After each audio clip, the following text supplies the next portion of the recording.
Hello and welcome to the latest instalment of our ongoing webinar series. I'm Andy North, I'm the Chief Marketing Officer here at TaxCalc, and today we're going to be discussing the proposed reforms to Companies House. Obviously, it's an extremely hot topic. We're proud to say that we've actually broken all of our records. We've got 1,300 people have registered for today's session. It's obviously had a lot of coverage, but there hasn't been a great deal of detail revealed about what's going on, and we want to try and fill that gap. So I'm joined today by not one but two experts who will be talking us through what's been announced. So first of all, I have my regular co-host, Dean Shepherd, the Director of Product Compliance here at TaxCalc, and then my Product Director with responsibility for the Accounts Production Suite, which is Siobhan Wilkes. Thank you very much for joining me. A few housekeeping points. Yes, we will be recording this and you will be receiving a copy of this immediately after the event. We have a question and answer box. Please post any questions that you have into there. We will have some time for questions at the very end. And if you do come up with, if you've got anything that comes up during the actual session, drop it in. If we pick it up, if it comes up in the appropriate time, we'll pick that up as well. There is also a chat box. That's for you to chat between yourselves. We won't be keeping an eye on that. So if you do want us to be aware of what you're saying, put it in the Q&A box if you would.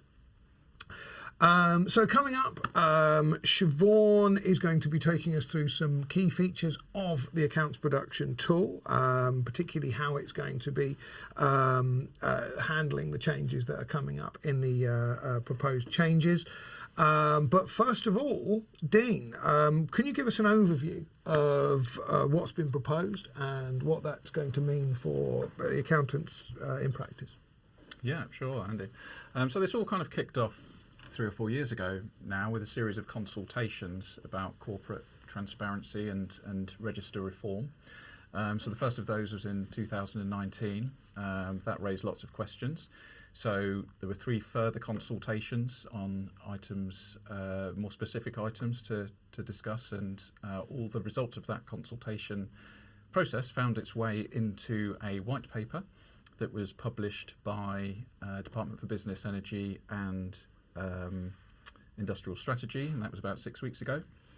And the core aims of the proposals are to safeguard national security, reduce the economic and social impact of fraud, and deliver benefits to the business community.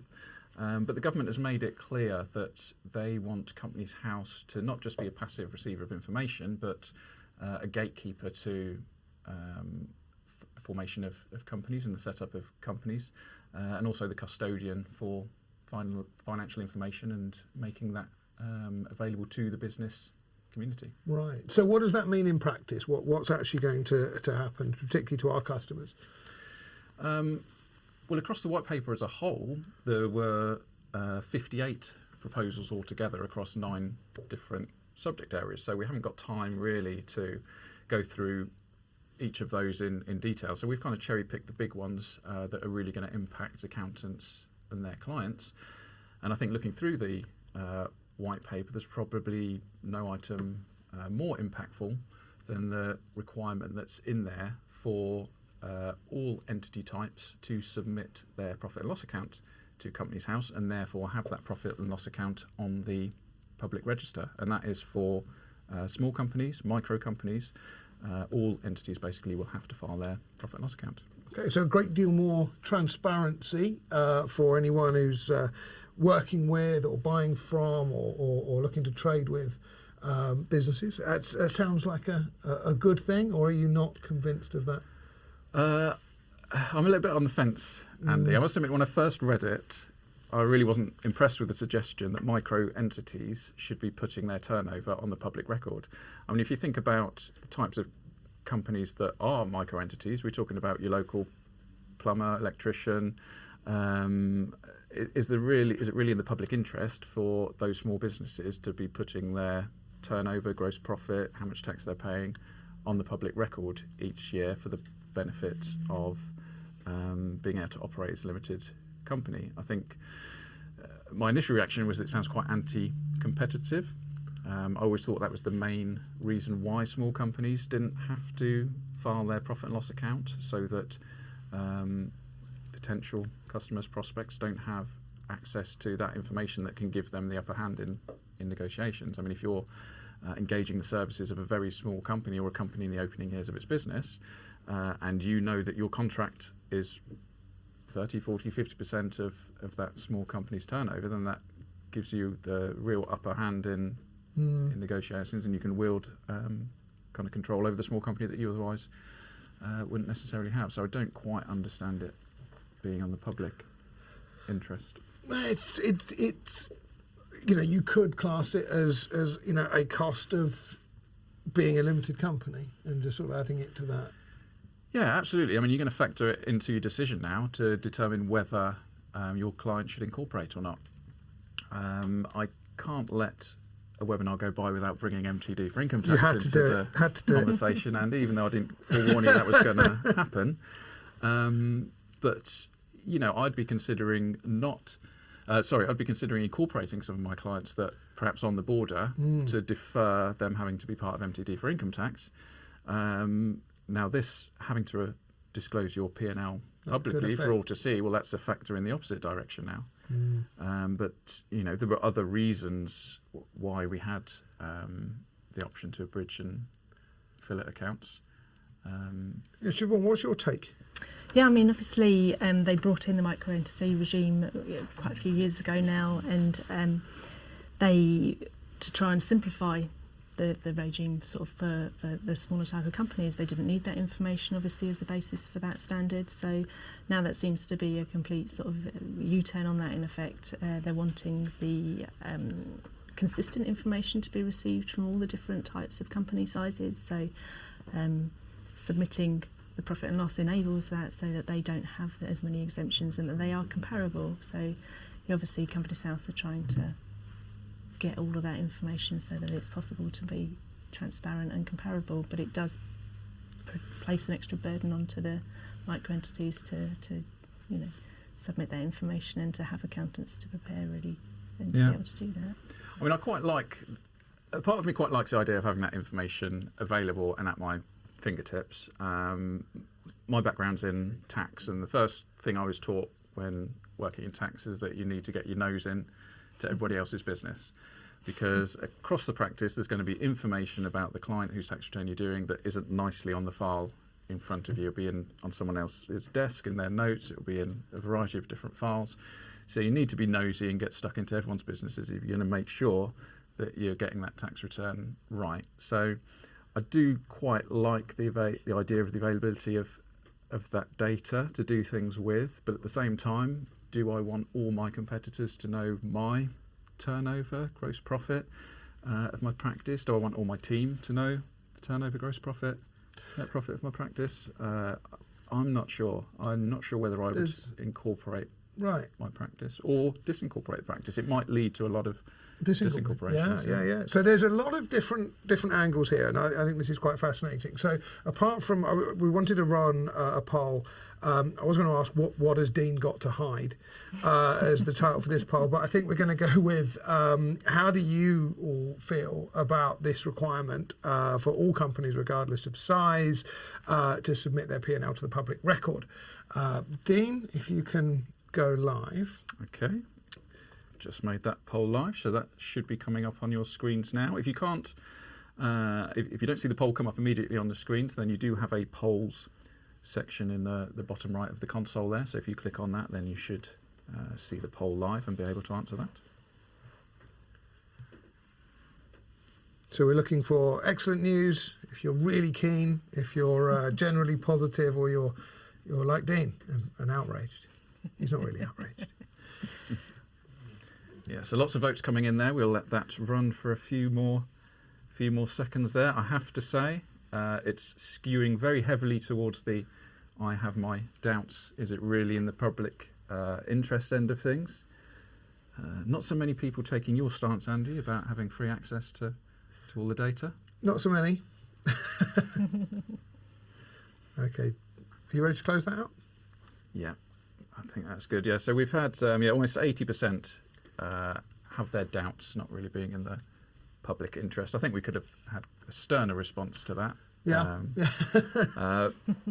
10% generally positive, an acceptable trade-off maybe for having limited liability. You don't have to operate as a limited company.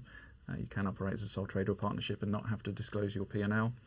A similar number, about 9%, outraged and will be disincorporating their practice immediately. But numbers dwindling for those that think it's excellent news. It's going to be very interesting to see how this plays out. So thank you very much for taking part in that. So Siobhan, question for you. The option to abridge and fillet the accounts was really designed at attacking the administrative burden on small businesses. And now, if that's going to be removed, is that going to make things more difficult, particularly for accountants? I mean, in terms of any accounts production product that you're using, that should allow you to be able to run the accounts with that information automatically produced. But it does perhaps mean that they maybe need to speak to an accountant, or they might need more advice. I think one of the things that we'll come on to a tiny bit later on is the requirement for the iXBRL filing that Companies House intend to mandate the electronic filing of accounts. So they will need to be iXBRL tagged in the same way that they are for HMRC, but I think Companies House's opinion is that because they're already doing the tagging for HMRC, there isn't a great deal of overhead to do that right. Also for the accounts production point of view. So I mean, they are going to have to file more, there is more to do, but it shouldn't be too much of an overhead generally, but yeah, I mean, it's just extra work to do really. Okay. So. Yeah, I mean, I've never really bought into the reduction of burden from submitting the P&L, because for most companies, particularly those that are using an accountant, you're going to prepare the P&L anyway. You're going to provide it to the director shareholders anyway. You've got to provide the detailed P&L to HMRC. So it really, particularly if you're using software like TaxCalc, it's the click of a button whether you abridge and fillet and send different versions off to Companies House rather than HMRC. So I don't quite buy the burden issue there. What was also covered in the white paper was the concept of file once with government. So they're not happy with you filing one set of accounts with HMRC, another set of accounts with Companies House, perhaps a different set of accounts to the Charities Commission. What they would like in an ideal world is that all these different government agencies get one set of accounts for that company and they're all accessing the same data. Now, HMRC need more information to validate the tax position than I think should be on the public record. But if you're giving the same information to each of those agencies, then that's why you can have this additional information being disclosed. Now, the white paper did say they're not going to go as far as that file once with government situation just yet, which I think is very good, because if that opens up the net to the full detailed P&L going on the public record or off to different places, then that's a very different proposition to what we have today with just the main P&L.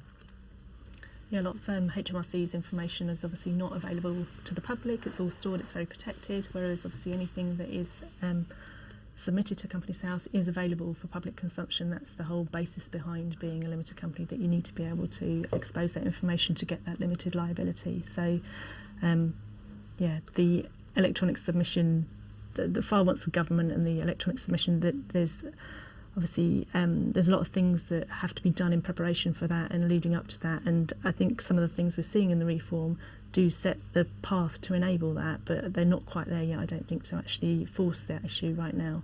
I think there's 88% of people who currently submit electronically, and I think that Companies House have brought in the mandation, or trying to bring in the mandation of the submission of the electronic accounts, so that they can get that other 12% pushed onto filing electronically, to then obviously get the sort of accessibility of the information and the consistency. Because at the moment, obviously, with people being able to fillet accounts and being able to abridged, then they aren't necessarily submitting all the same pieces of information. So having the ability to sort of have a set of accounts that are sort of consistent between all the types and comparable means that people can access that. Obviously, a point we didn't make slightly earlier on was that the all this information will be IXBRL tagged as well, so it will be easy to pick up and analyse. And at the moment, obviously, there's a fairly limited amount of information that's on the public register in terms of the IXBRL tagging, so it exposes that a bit more again, and that'll be interesting to see how it pans out in terms of the guidance on that as well. So. Yeah, I think the electronic submission of the accounts is actually one of the things in the white paper that I kind of fully support, because in my practice, and I'm sure in the practices of, I would think, the majority of people on this call, they're using software to file it electronically. In my practice, I think the only accounts that we filed on paper were the slightly quirky ones, like community interest companies, charities, that kind of thing, where it isn't quite possible to recreate the kind of stakeholder copy of the accounts in IXBRL.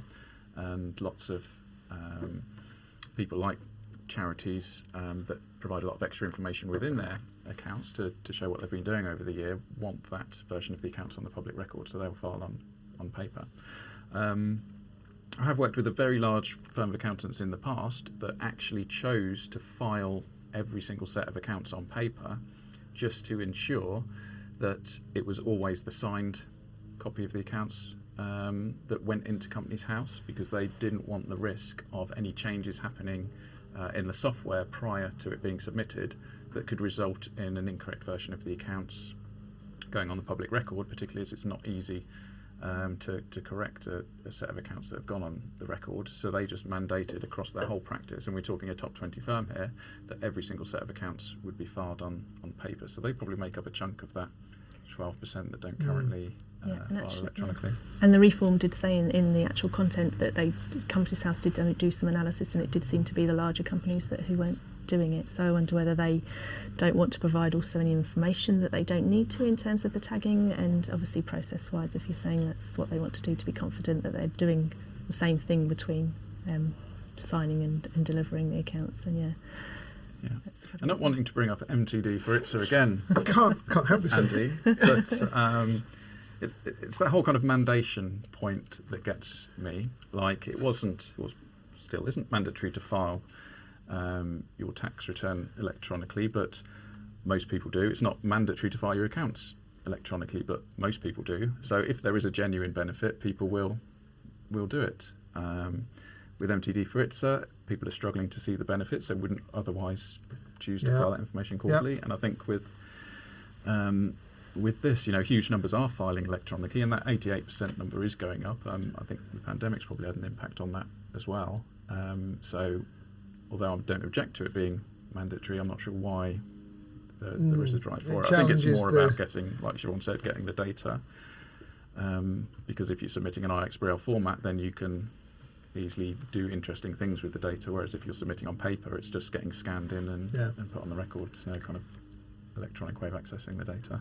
Yeah, and some of the detail in the reform also talked about being able to use the data that they receive to compare it. So there was lots of mentions of HMRC and other government bodies. So I think in the future then, when they receive these tags electronically, they'll be able to sort of compare them to what's been submitted to HMRC. One of the points they did make in there as well was that they had found that to get around things, people were trying to submit sort of dormant accounts perhaps, or micro-entity accounts where they shouldn't have been, to produce less information on the register, whereas to HMRC they were saying that they were just not producing the same information, so it was causing a discrepancy there, and this will be one of the ways that they can check or cross-reference the data that's submitted between different government bodies. Well, so this was the point I was going to make, that we have, you mentioned earlier, one of the drivers for this was about national security, but also reduction of fraud. So, I mean, we've been touching on that, but what specific measures are coming in around national security and fraud? Yeah, I mean, there are lots of different proposals under that subject area. But I think one or a number of the proposals that is going to have a big impact on accountants and their clients is the introduction of ID verification. And it's actually quite wide-reaching, the requirements to verify identification. So all directors will have to verify, all members of LLPs, all partners within limited partnerships, all persons with significant control, all presenters of information to Companies House, which by and large will be accountants, legal advisors, that kind of thing. But actually, anybody can present information to Companies House. I present information on my neighbour's flat management company to Companies House. In future, I would need to go through an ID verification process just to submit that confirmation statement. So it's quite wide-reaching, and there's additional requirements or rules, I should say, put on agents as part of that process as well. Yes, so agents are obviously going to required to be under a supervisory body, and if they aren't, they will have to verify to submit to Companies House. So accountants who have to be registered within the AML supervisory body will not necessarily have to verify again, but they will be checked that they are, and if they aren't, they will need to be verified. So there is extra process to that. Anybody, like Dean said, who is submitting to Companies House, requiring them to verify before they can do so. And like you say, any directors, I think the proposals said that you can appoint a director, but they will be given a certain amount of time before they will actually be required to, as in they will have a certain amount of time to verify before they would be rejected. Because a lot of the changes that Companies House are making mean that they can, if you're submitting things electronically, do verification up front, so they can obviously reject at the point of submission, but they'll also be given greater powers to rectify the register and to make information if they are highlighted that there are particular things that are wrong or incorrect, they can be rectified, which is not a power. Like Dean said, they have at the moment. All they can do at the moment is, if something is properly delivered, they accept it, it goes on the register. There are a few things that they can actually remove, but most things they just can't, and it makes the register, I suppose, a little less valid in a way, you know. So the agent registration is a really interesting one, because actually, if you register as an agent, the idea is that because you are an agent and you're already supervised for AML by your supervisory body, you're required to do identity verification for your clients. I think the idea behind agent registration is that they don't want to duplicate that verification process. So if you are already a trusted agent and you've done that verification for your process for your clients, then you can confirm that's been done and not have to do it again at the point of doing whatever you're doing, whether it's forming a company or appointing a new director. The problem with that is, or at least the risk with that is, that your ID verification has to be to the same standard that would otherwise be applied using the Companies House system. And if you recall, Andy, we had our customer Anne White talking about practice assurance visits and the focus on AML. Well, Companies House will have the power to communicate with your supervisory body and share information with them, so they'll be able to share data about any transactions you've had with Companies House in terms of forming companies, appointing directors, any information that you're presenting. And it will be for the supervisory body to confirm that you are applying the same standard of ID verification for each of those parties involved in that transaction up to the Companies House standard. So you can bet that supervisory bodies will be under pressure to make sure that their members are doing it. Yeah, absolutely. Okay, well, there's a lot to be going on with, and questions are coming in really very fast, and I'd like to just jump on a couple of those, because one of the most common ones that we're coming up against is, A, is this all happening, and B, when? Do you have any comments on what what the timelines are? That is a very good question, and I knew we'd get that question. The problem is we don't necessarily have an answer to the question.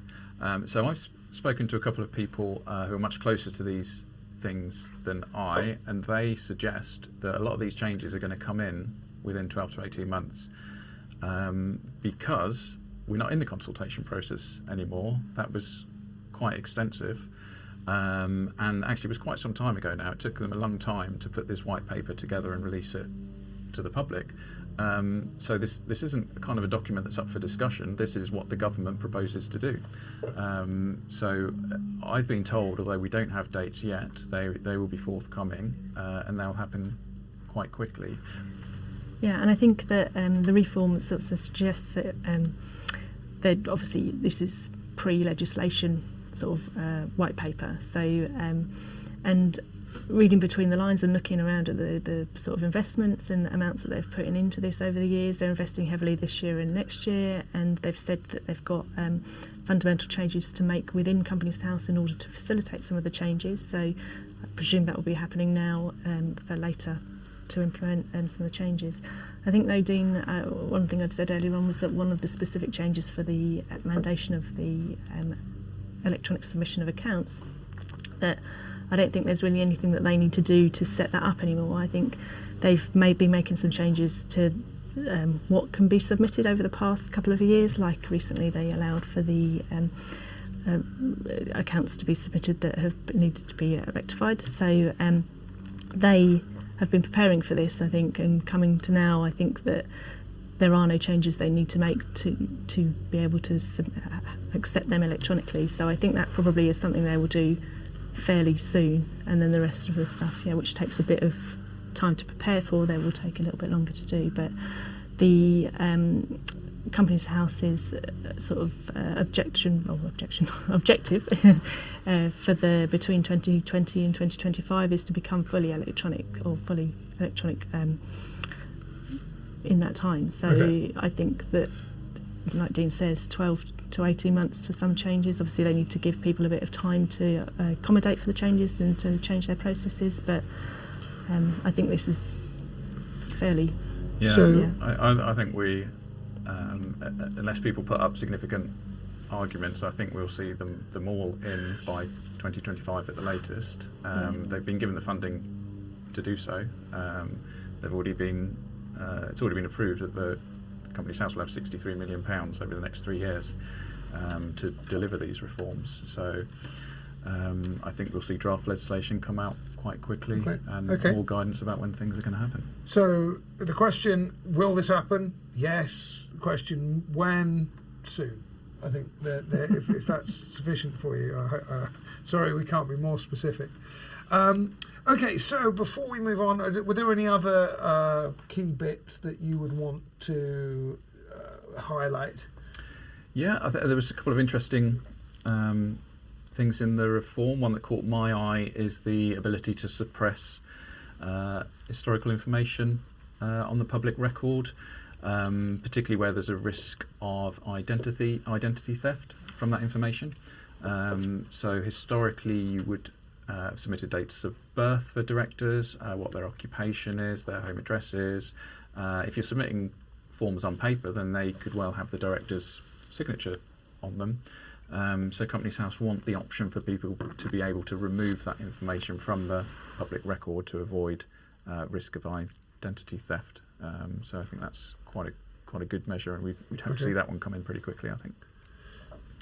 I think another interesting point is that we talked about it a little bit about querying information. Obviously, as we said before, that Companies House have to, if something's properly delivered at the moment, they have to receive it and put it onto the register. They don't really have a lot of power to take any information off or rectify it. There is a small process for certain items on the register, but not very much. So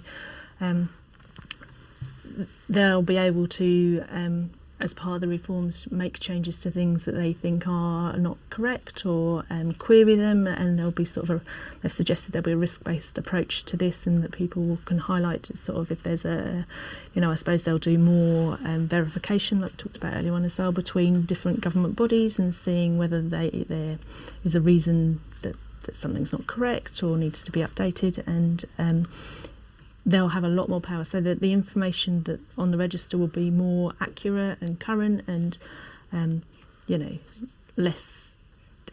be less hard for them to remove information that is not actually correct, right, or just filed in error, or just not right. So it should make the whole register more valuable, really, because the information on it should be more correct and more usable for everybody.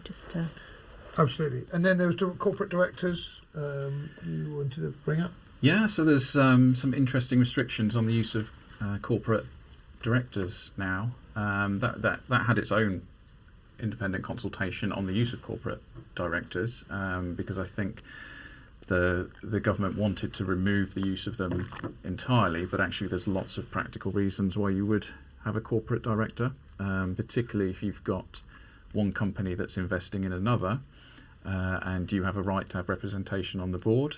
If you're appointed as a corporate director, then that gives you some flexibility over who you send to those meetings and who can sign off things on behalf of the investing company.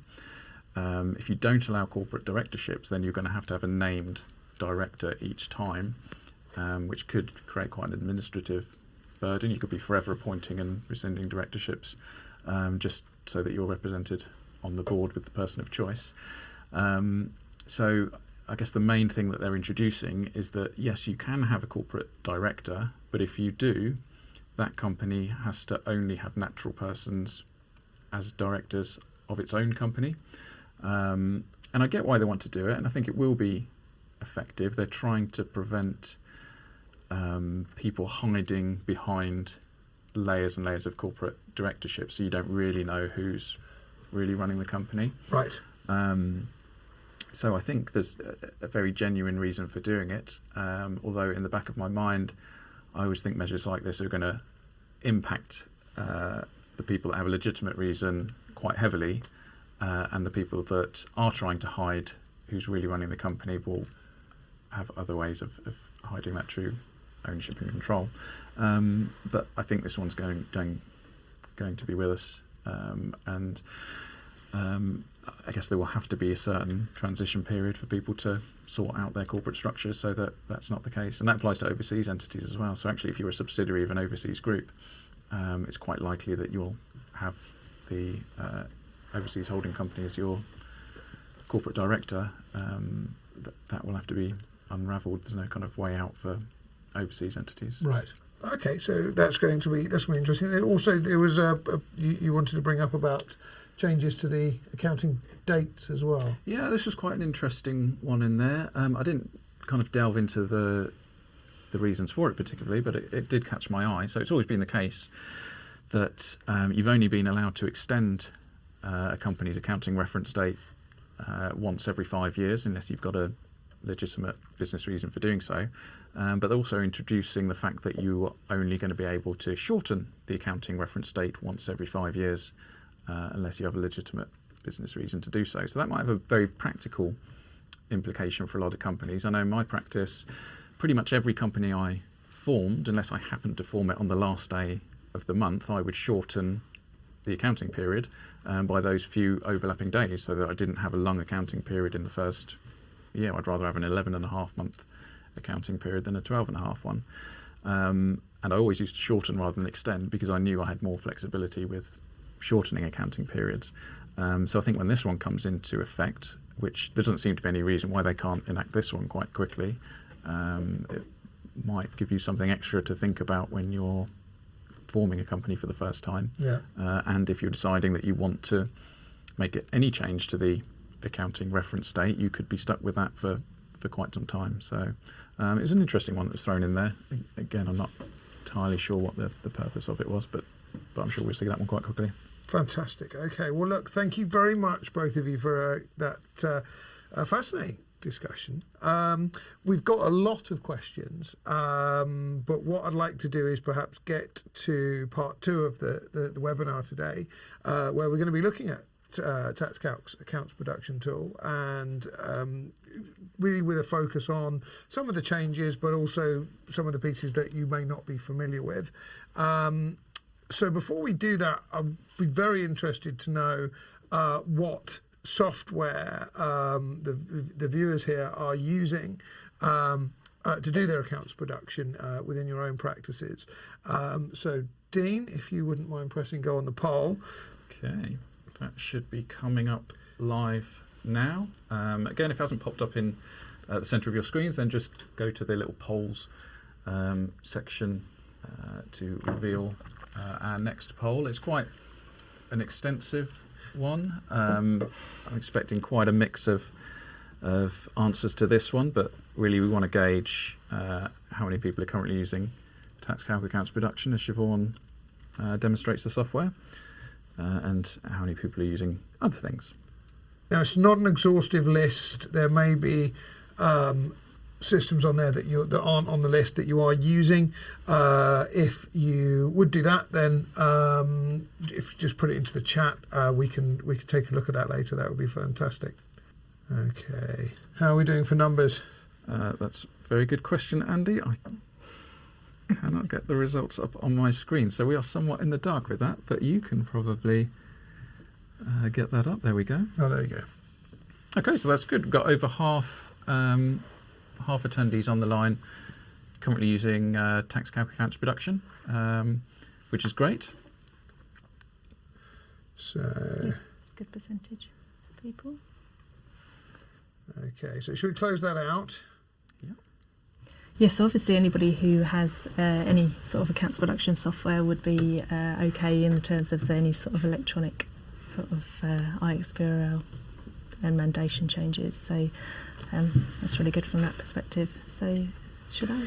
Yeah, so Siobhan, so it looks like we've got just over half of the people here are using TaxCalc already. They may there might be features within TaxCalc that they're not familiar with, but there's a lot that are using other systems as well. So yeah, if we can hand over to Siobhan. Great. So like Andy said, there's around 50% of you who do already use TaxCalc for accounts production, and maybe some of you who use TaxCalc for tax production as well. So if you do already use it, then it is based around a central database, so you can pick up clients and information already in there from anything that's already been entered within our hub when you go to use accounts production. So when you go into accounts production, we cater for companies, limited companies, LLPs, sole traders and partnerships. For limited companies and LLPs, we do FRS 102 Section 1A and FRS 105 for micro entities. And we've got lots of different options for all those different types of companies. But what you can do when you're making postings is import from a CSV or from third-party softwares. We import from Xero and QuickBooks and Free Agent as well, and we offer a two-way integration for any of those packages. So at the moment, this client I have here is connected to Xero, so if I try and import a trial balance, I can select to import from Xero here. If I click on continue, it authenticates me and verifies that I am the correct person to be importing from there. And if I carry on, it picks up the trial balance from Xero and then allows me to map any of the code. So the mappings default to what I selected last time or have mapped last time, and I can edit any that I wish to as I go along here. So once I'm happy with all the mappings, I can continue and finish, and then it's imported my postings there. So TaxCalc offers quite a few different back-end reports. So we've got a trial balance where you can look at all the figures, you can put multiple years on there, you can add variances in percentages or pounds, so that's quite a useful little report there to see year-on-year differences. You can add more than 2 years figures if you would like to see more year-on-year items. And from there you can drill down back to your nominal ledger, and if there's an amount in the nominal ledger that you'd like to edit, you can also go right back to the posting screen and edit that from there too. So that's quite useful. What you can then do obviously is if there's any notes or disclosures that you'd wish to edit yourself, you know what they are, you want to add a note, then you can add them in. It's quite easy sort of layout here, just shows you all of the note entries. These are obviously the client level defaults, but in TaxCalc you can actually set these all at admin level as well to edit these and edit the defaults to make consistency between your clients. So that's useful as well. And what you can do as well is in the lead schedules, you can look through those, you can make edits and add notes into these that will save for you. any figures that you wish to query or put an adjustment to, you can enter those on here in the screen, and it will save them for you. So that's all the sort of back-end type reports. Once you're happy with your trial balance and that's all ready, then you can actually look at your actual accounts. There's quite a variety of different options that we've got. You can add logos for yourself and for your clients. My Cloud Adaptive Services has a cloud logo there. That's quite nice. And yeah, the reports are quite easy to look through. You can have the option to drill down from any of the source entries back into the original entries and edit those and save the changes, and it will run and update that for you in line while you're watching the report. So once you're happy with how all the accounts look, you might want to go into our tax production software. Into the same period I'll go. I'll choose we've got two options, obviously. If you're familiar with TaxCalc, there's a simple step that you can go to. We can import the figures from accounts production into the tax return, so they all just pop up here and are automatically completed from the accounts figures that we've imported. So if I select to import, all that information's there in my tax return, ready for me to carry on and complete through the simple step. So in this scenario, let's assume that all of those have been completed, and what you want to then do is to post the tax journal back from our tax product back into accounts production. So here I've just selected to post it, so I'll say okay, I'll post that one back in to the accounts software, and it's there ready for me to look at, review, check that it looks okay. I can at that point, if I say I've finished the accounts, I can run the financial statements, check that they look okay, and add it to an e-sign envelope, which basically means to allow somebody to electronically sign it. If I want to also have a look at any error messages that have come up, I get to the check and finish here. At this point, obviously, once their accounts are finished and the director signed it, if we've sent it to them, then we can actually enter those details in there. So if I put that in as my year ends 2020, so I'll just change that there and choose the director. So all of the error messages you can drill down from and click on them to go and complete them. This particular message here is just telling me that I have imported from a zero client that's not locked, which just means that they can carry on making postings. So in this scenario, I'm happy with that. So I can carry on here. So if I go back to my postings, what I may want to do is to export that journal back into Xero. So that particular tax journal was the one that I've just imported from the tax product. So if I click on to export journal, it will just ask me to confirm that that is what I want to do. And if I click on continue, it should just connect up with Xero and make sure that I'm authorised to export to there. It's just asking me here now where I want to export to. So I'll just choose one of these other codes here. That one is, that's not the right code there, but I'll just select it for ease so that it's going to go there quicker.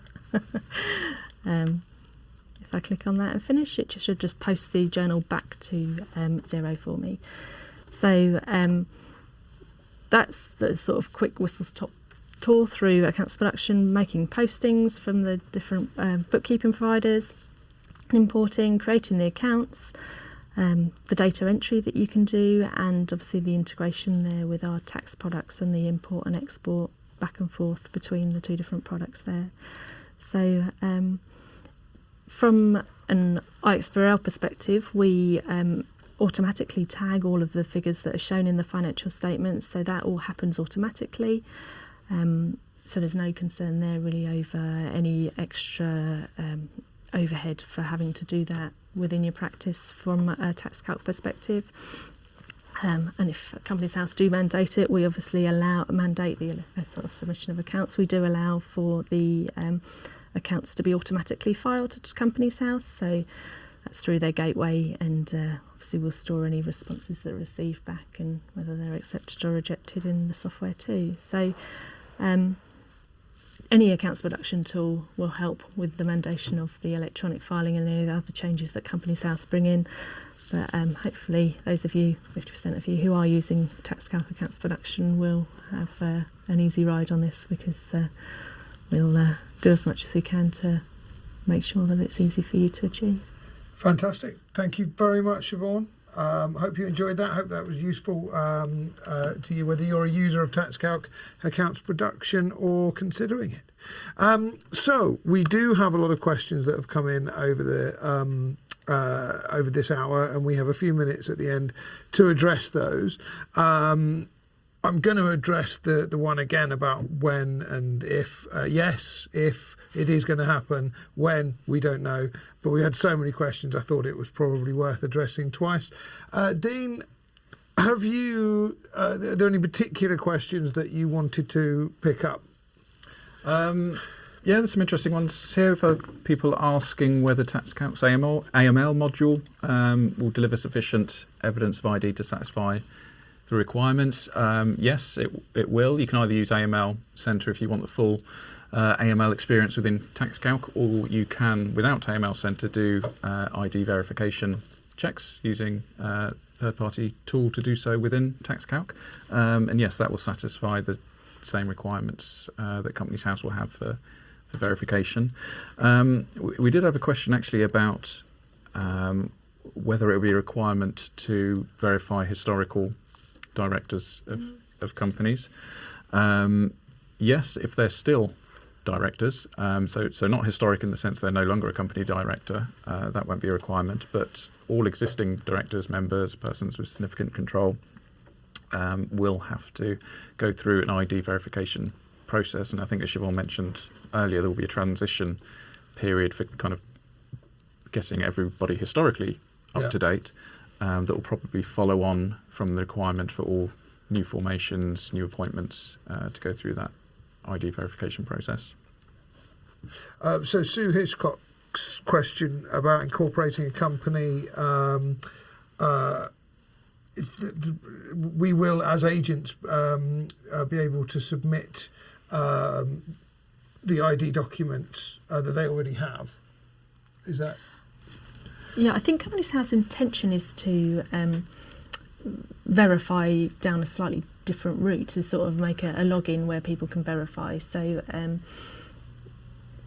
yeah, I don't know whether it would be down to the director individually to verify themselves, or the agent would be verifying them. It's not entirely clear because the process hasn't been exactly set out. But and obviously, when you're reading it, you're assuming things that might not quite be the right thing. But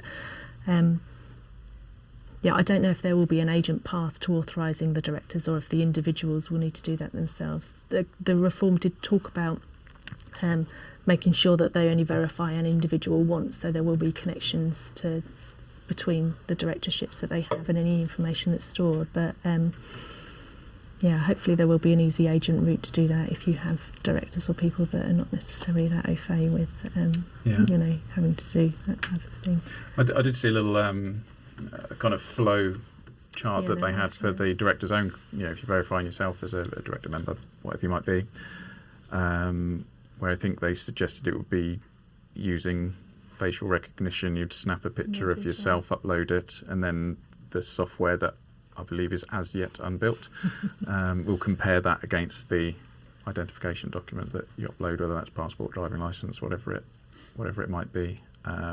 So I think there will be a shortcut for agents, but whether that means that you're physically uploading copied documentation from your files or not, or whether it's just giving your agent stamp of approval and you'll be subject to supervision, I think we're just not sure at this stage. Okay. There's one for you here, Siobhan. How do you report interim and final dividends in TaxCalc accounts production? I'm not sure what they mean, really. I mean, like, there are obviously postings that they can make to interim and final dividends, but yeah, I'm not sure. Okay. Exactly what they mean. We can pick it up with. We'll come back to you later on that one. Fantastic. Well, look, thank you very much for your wise words, and thank you very much for joining us. We do want to close out with a poll. where if you would bring this up, if you are interested in following up with the accounts production from TaxCalc, we can organise a demonstration, or you can come to a webinar presentation that will go into great detail. Is the poll live? Yep, the poll's now live. Again, a couple of people commented that they couldn't see the second poll, but there is a polls option. It should be just next to the questions panel option, or the chat panel option. There should be one for polls. Yeah. So hopefully you will see so down the bottom corner that question there. So if anybody would like us to follow up with a more in-depth demonstration of accounts production, particularly if you've not used it before, then we can arrange that for you. Just pop yes in the poll and we'll be in touch. Fantastic. Okay. So yeah, once again, thank you very much for joining me. Thank you very much for your input. Fascinating topic. We will be following up. If there were questions some of the questions that will probably be needed to, we can catch up with you directly on some of those, because they were quite complicated. We can pick up with you later on. Now, the next webinar that we have scheduled is for the end of April. The date will be released soon. We have a major announcement where we're going to be talking about a plan for MTD, that's one of Dean's favourite subjects, where we will be joined by a very special guest to talk about some very exciting new developments that we're going to be able to announce very soon. I will leave you until next time. Thank you very, very much for joining us. All the very best.